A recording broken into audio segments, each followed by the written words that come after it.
On a muted Saturday afternoon, August 29, 2025, the small, dignified town of Ruan, France, held its breath. From the bell tower of Saint Romain Church, the chimes rang. Not in joy, not in festivity, but in mourning. Slow, deliberate, mournful. A sound so ancient and solemn it seemed to carry the weight of centuries. But on that day it wept for one man. Father Jean-Baptiste Sebe. A name once whispered with joy in the streets of Ruan was now echoing across France, carried by confusion, by sorrow, and above all, by grief. Inside the stone walls of the church, silence prevailed. Not the silence of indifference, but the charged, trembling quiet of a community trying to understand how a man so full of faith, so radiant in his priesthood, could be gone. Just days before, he was laughing with children at a parish fundraiser.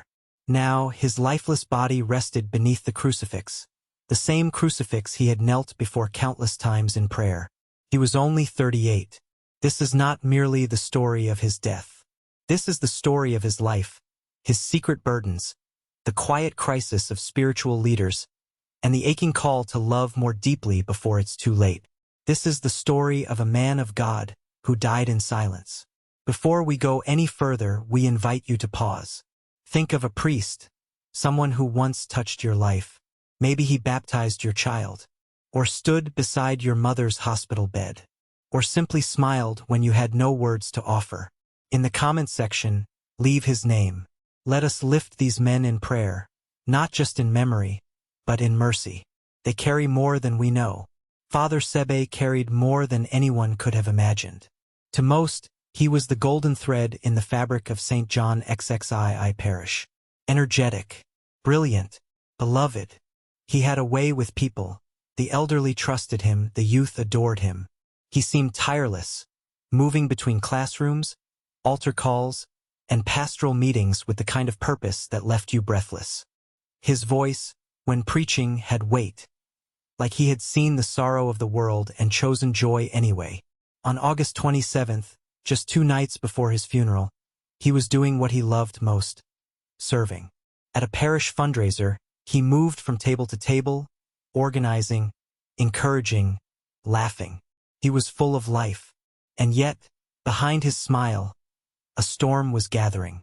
That same night, long after everyone had gone home, Father Sebe climbed the narrow staircase to the attic of Saint Romain Church. He entered that sacred but forgotten space and never came back down. By morning, he was gone.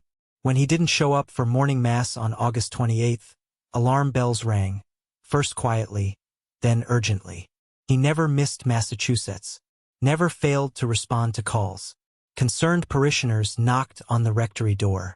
Nothing. They searched the sacristy. Empty. Then they opened the attic door. And the parish would never be the same. In the quiet space above the sacred, they found him. And with that discovery, the grief began, not just for a lost life, but for the loss of certainty, the loss of innocence. Because this wasn't supposed to happen. Not to him. As news spread, the city grieved. The diocese grieved. The church, too, grieved. But beneath that grief, a question rose like smoke from an unseen fire. Why? How could a man so full of God's love come to such an end? The answer, as always, is layered, complicated, human. Just 3 weeks prior, on August 8th, a mother approached the Archdiocese of Ruan. Her daughter, an adult woman, had shared something that concerned her. A troubling memory of a moment with Father Sebe 3 years earlier. Nothing criminal, no formal complaint, but something inappropriate. The diocese acted cautiously. Archbishop Dominique Lebrun met with Father Sebe in person. During their conversation, the priest admitted to what he called a lapse in judgment. He didn't defend himself. He didn't deny it. He simply acknowledged a moment of imprudence, with evident remorse. No formal process had yet begun. No public announcements had been made. The conversation, while heavy, remained private. But for a man of deep integrity, for a priest like Jean-Baptiste Sebe, it may have felt like the earth had cracked beneath his feet. Imagine what it means to spend your life preaching the gospel, offering hope to others, guiding souls toward light, and then to be told, even softly, that your presence may have once caused harm. The shame, the fear, the isolation. In a church still reeling from the weight of past scandals, where every priest walks under a magnifying glass, even a whisper can feel like a thunderclap. And yet, those who knew him insist, this tragedy cannot be reduced to one meeting, one moment, one mistake. Archbishop Lebrun himself pleaded, "We do not know what was in his heart. We must not speculate." Others echoed the same, but what they all agreed on was this: Father Sebe was hurting, and he hid it well. On the morning of August 30th, the church overflowed with mourners. 6 priests bore his casket down the aisle. Over 100 more followed in silence, their vestments white, their faces ashen. The air inside San Romain was thick with incense, and thicker still with heartbreak. Archbishop Lebrun led the funeral. His voice trembled as he began, "We ask why, again and again, and yet we are reminded. Some questions are not answered on this side of eternity." He did not avoid the pain. He named it, and he called the people to do something both simple and radical in a moment like this, to grieve without judgment. Father Christophe Potel, a close friend and fellow priest, opened the Mass with a heartbreaking question. "Jean-Baptiste, why? Why did you leave us like this?" And then he paused, as if listening for an answer that would never come. But what followed was not silence. It was prayer. Not just for Father Sebe, but for the young woman and her family, for everyone touched by this shadow. Because true mourning makes room for all those who hurt.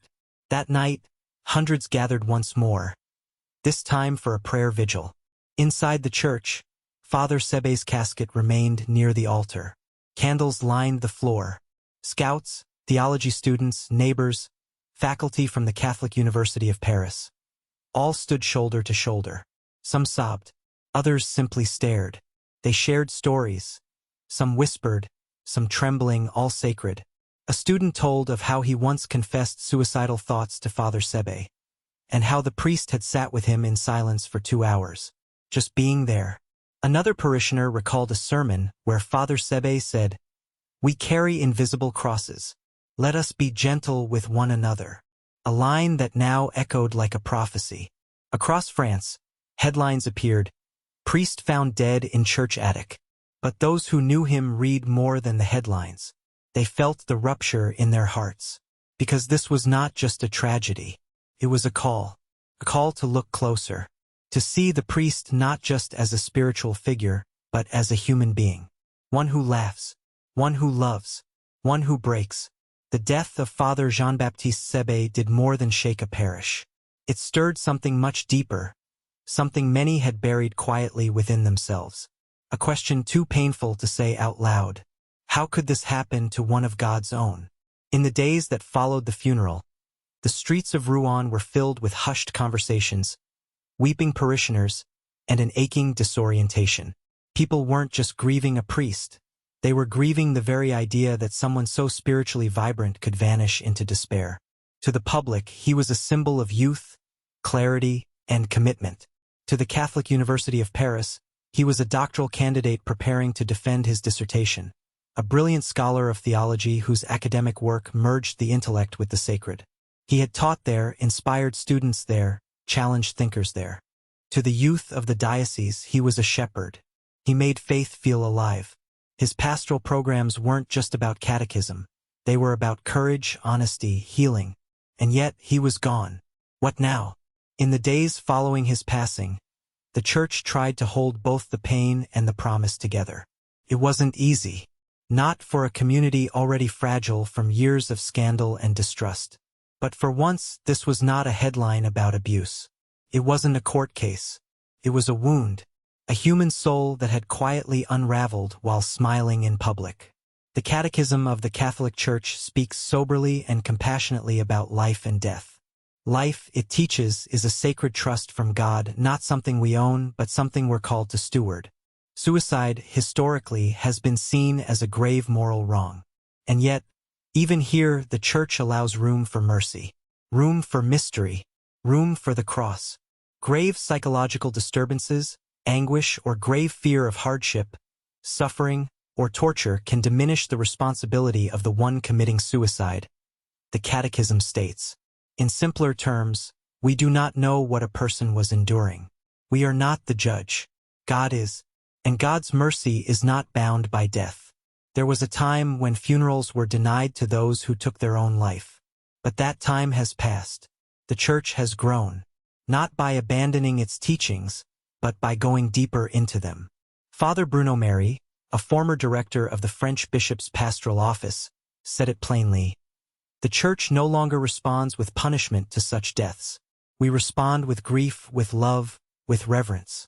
These are the mysteries only God sees clearly. And so, the funeral was not withheld. The Mass was not cancelled. The prayers did not cease. They were louder than ever. In the wake of the funeral, something unexpected happened.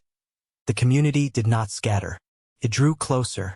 A youth leader named Eugenie Paris shared that the days after his death were a whirlwind. There were too many calls to answer. Some just needed to cry.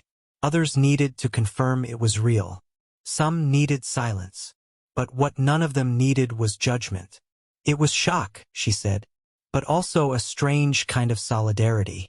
The kind that says, if he could feel that lost, maybe I'm not so alone either. That's what he would have wanted, for us to hold each other. And they did. They lit candles, held vigils, shared poems, sang old hymns. They didn't try to explain away the pain. They held it together. One of the most powerful voices during this time was that of theologian and essayist François Hugonin. Known for his sharp mind and tender insights, Hugonin offered words that pierced through the cloud of confusion like sunlight through stained glass. In a time when the priesthood is increasingly scrutinized, when suspicion often replaces trust, the death of a good priest, a faithful, joyful human priest, touches a very deep nerve, he said. He went on, this is not simply about despair. This may have been a cry for help, a moment of spiritual darkness. We must not confuse the silence of God with the absence of God. That line stuck. The silence of God is not the absence of God. Still, many asked, what role did the recent allegation play? The Church had chosen not to open a formal investigation. The young woman had made no official complaint. There was no canonical trial. Yet, even the suggestion of misconduct, however minor, can become unbearable to a priest whose vocation is built on trust. And that may be the most fragile truth in this whole story. The priesthood is a life of radical gift, of sacrifice, of celibacy, of service. But beneath the robes, the smile, the homily, is a human being, with needs, with loneliness, with shame. Father Sebe may have made a mistake, but he also made 1,000 good choices no one ever saw. He may have been called out, but he was also deeply loved. The two can coexist. And in God's eyes, they often do. For those trying to understand this loss, the temptation is to turn it into a parable. To say, he died because of pressure, or he died because of scandal. But life is never that clean, not even for saints. And perhaps that's the most sacred lesson of all. This death, this silence, calls us to something far more demanding than explanation. Calls us to empathy, to recognize the humanity behind the collar, to pray for priests not just as symbols of virtue, but as men who bleed when wounded, break when exhausted, and cry in rooms no one sees. Pierre-Jean Hardy, one of Father Sebe's colleagues, was among the first to speak publicly after the tragedy. His words were not about theology. They were about friendship. We have lost someone we loved, he said. That is enough for now. The rest we place in God's hands. He was right. The rest must be placed in God's hands. Because if we try to explain away the pain, we miss the invitation to enter it, to feel it, to honor it. In many ways, Father Sebe's story mirrors the story of Christ in Gethsemane. A man beloved, surrounded, and yet deeply alone, wrestling with sorrow so intense that it brought him to the edge of himself. Jesus, too, asked the Father, "Let this cup pass from me." We do not know if Father Sebe prayed those words, but we do know he carried his cross quietly, and we know it was heavy. What remains now is not clarity, but legacy. His students continue their studies. His youth ministry continues its programs. His parish still gathers every Sunday. But everything is quieter now, more tender, more aware. His photo remains near the altar, a reminder not just of who he was, but of what he left behind, a call to deeper compassion. The Church is listening. In the weeks following his death, priests across France have spoken more openly about mental health, about the emotional cost of ministry, about the need for safe spaces.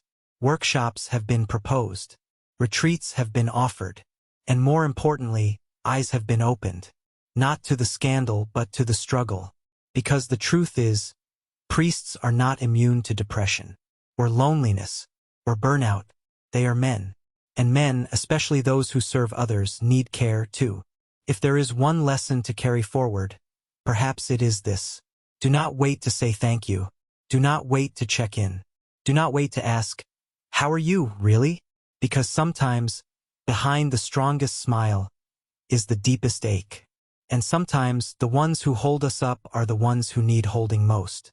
In the weeks that followed Father Jean-Baptiste Sebe's funeral, the streets of Ruan remained subdued, as if the city itself had paused to grieve. The bells no longer tolled, but something heavier still lingered in the air. An awareness, a tenderness, a silent vow among those left behind. We will not forget, not just the man, not just his ministry, but the message his passing carved into the hearts of thousands. Our priests are not made of stone. At the Catholic University of Paris, where Father Sebe was due to defend his doctoral thesis just days after his death, the lecture halls fell into a hush. Faculty who had debated with him in seminars, students who had scribbled notes from his lectures, friends who had shared meals with him, all found themselves returning to his words. He once told a student, "Truth is not sterile. It bleeds, it sweats, it weeps. Theology must pass through the heart before it ever reaches the pulpit." And now that very heart had stopped beating. Theology, for a moment, fell silent. But then, something sacred began to unfold. Letters poured in from across France. Handwritten notes, poems, crumpled drawings from children, emails from former students, anonymous cards left at the church gate. All of them variations of the same truth. He saw me. He listened. He made space for me. I never thought he carried pain of his own. This was perhaps the most painful paradox of it all. How someone who made so many feel seen could die feeling invisible. But that, too, is part of the human mystery. In the diocesan office, a framed photo of Father Sebe now rests behind the receptionist's desk. His eyes soft, his smile gentle. Archbishop Dominique Lebrun walks past it daily. In a recent homily, he paused and said, "Do not look at this image as one of failure. Look at it as a reminder to carry each other more carefully." His voice shook as he continued, "We do not know the day, the hour, or the weight another is carrying. Let us be a church that watches, that listens, that heals." At San Romain Church, where it all ended, something new is beginning. A ministry for clergy mental health, partnership with counselors, quiet rooms set aside for rest, for confession, for retreat. A movement born not out of trend or pressure, but out of heartbreak. Father Sebe's name is not used as a cautionary tale. It is spoken like a psalm. He was not a symbol. He was a son, a brother, a friend, a priest. Each Sunday the pews still fill. The altar is still dressed in white. But now, when parishioners receive the Eucharist, there is a silence after the Amen. A silence that holds more than reverence. It holds memory. It holds him. For many in Ruan, the sacrament now carries a new intention. For Father Sebe, and for all who suffer in silence. And slowly, gently, healing has begun to rise from the ashes of sorrow. But the healing cannot stop in Ruan. His story has touched something wider. Across Europe, bishops have begun discussions about how to care for the inner life of priests. Because the pressures are real. The pressure to be holy always. The pressure to be available always. The pressure to navigate scandal, expectations, doctrine, and digital scrutiny always. And yet, priests are often left with nowhere to lay their burdens. No spouse, no children, no public outlet. Their vocation, while beautiful, is also solitary. Father Sebe's death has forced the Church to ask, have we made space for the fragility of our shepherds? In a recent roundtable hosted by the French Catholic Conference, clergy and mental health professionals came together in open conversation. One priest said with tears in his eyes, "We are trained to serve the suffering, but never trained to admit when we are suffering too." Another admitted, "After Jean-Baptiste, I finally told someone I was tired, truly tired, and no one laughed. They listened. That saved me." That moment of honesty, of humanity, is perhaps what Father Sebe would have wanted most. Not to be idolized, but to be understood. And what of the wider world? What of those who feel distant from faith, disillusioned by the Church, or unsure how to process this kind of grief? To them, Father Sebe's story still speaks. Because grief is universal. Silence is universal. The human longing to be known, and the fear that we are not, is universal. And the call to see one another, really see one another, is the beginning of healing. In one vigil after his funeral, a child stood at the pulpit. She couldn't have been older than 10. With shaking hands, she whispered into the microphone, "Father Jean-Baptiste taught me how to pray. I told him once that God felt far away, and he said, 'That means he's close.' Because only someone close can feel missing." She paused and added, "Now I think Father is close too, because it hurts that he's not here." Her words carried what no homily could. There are no saints without scars. There is no Easter without Good Friday. And there is no healing without first acknowledging the wound. The Church does not canonize pain, but she honors it. She makes room for it. She names it and then kneels beside it. In the Stations of the Cross we see Christ fall 3 times. But in each fall someone appears. Simon to carry the burden. Veronica to wipe the blood. A weeping mother to stand nearby. Perhaps Father Sebe's story is a call for us to be those people. For our priests, for our friends, for the ones whose smiles hide silent battles. One parishioner wrote in her journal after the funeral, "I used to think priests were invincible. Now I know they are human. And somehow, I love them more because of it." And maybe that is where we begin again, with love. So what can you do? Pray. But not just in private. Let your priest know you prayed for him. Ask him how he's doing. Encourage him to rest. Invite him for dinner. Write a card. Offer a listening ear. And above all, never assume that joy means someone isn't hurting. Even Christ, in his last moments, cried out, "My God, why have you forsaken me?" If he could say that, so can we, so can they. As we close this story, we return once more to the sacred pause. If you haven't already, take a moment now. In the comment section, share the name of a priest who has impacted your life. Let us cover them in prayer. Not because they are perfect, but because they are human. Let us remember Father Jean-Baptiste Sebe not for the way he died, but for the way he lived, with warmth, with honesty, with a heart wide open to God and others. And though we may never fully understand the final hours of his life, we trust that God does. And that in the great silence beyond this world, a voice was waiting. Not a voice of shame, not a voice of blame, but a voice that whispered, "Well done, faithful servant. Come home. Thank you for being here." If this story moved you, please like, subscribe, and share it. Let us continue lifting up our priests, our leaders, and each other. Together, we can build a church of mercy, healing, and sacred humanity. Until next time, may peace dwell in your heart, and may love lead you home.